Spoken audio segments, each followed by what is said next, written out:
Hey friends, and welcome back to my garden here at the fourth house on the right, where we're not quite homesteading, but we're pretty darn close.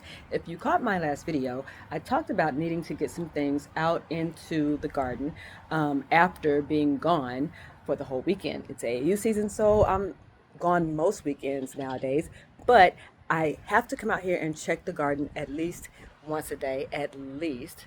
Today is a beautiful day, so I'm spending most of it outside. And last weekend, I had some things happening with my seedlings, which I shared in that previous video. Now, these are my squashes, and it's been raining a lot, so they've gotten a little bit too much water. You can see there's some yellowing going on down there.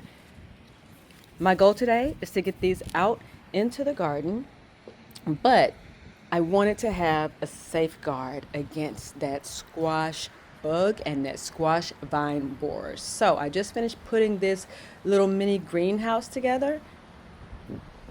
I have not put the cover on it yet. I'm going to do that last, but I'm going to go set this over in that corner over there, and that is where my squashes are going to go. Hopefully this protects us and we don't have to deal with that dreaded borer this year. Stay tuned. So I'm just going to take this frame and sit it in a general area where I think it's going to need to go, and just like weight it down with some bricks. Next up, I am going to start planting my squashes, and I want to place these out in such a way that they have enough space to grow. I grow 2 of each except the zucchini, where I have 1. So I'm digging a hole, putting in a little bit of worm poop, and I have some little plant markers to remind me what's planted where. Y'all are getting a rare treat today too, because I normally don't dig in the dirt with my bare hands because I'm a very tactile type of person, and certain things I just don't like. But today I'm doing that thing. Now I'm coming through with the actual cover. This would be so much easier with 2 people, but it's just me. So here we go.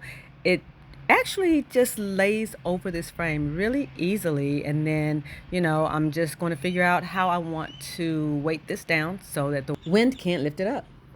All right, so just to close this out, this is what we ended up with. Looks great, kind of blends in. Hopefully nobody says anything from the HOA. The only issue here is that the sprinklers are not going to reach whatever's inside this little greenhouse. And actually, y'all, I was in there tying things down, and it gets really warm in there. So I'm probably gonna have to take the ties off more frequently than I think, or than I thought, so they can get some air. The sprinkler issue is not that big of a deal. Let me show you why. First of all, this thing is really convenient. There's zippers, 3 different zippered compartments. You just lift it right up. I'm using bricks instead of landscape staples to hold it down. And there's ties also on each corner to hold it down.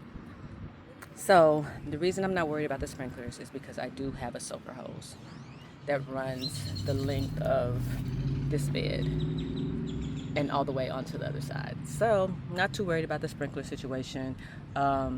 If I want the sprinklers to reach in here, I'll just unzip each one of the little compartments. You can see there's one there, and there's one on the other end. And that's pretty much it.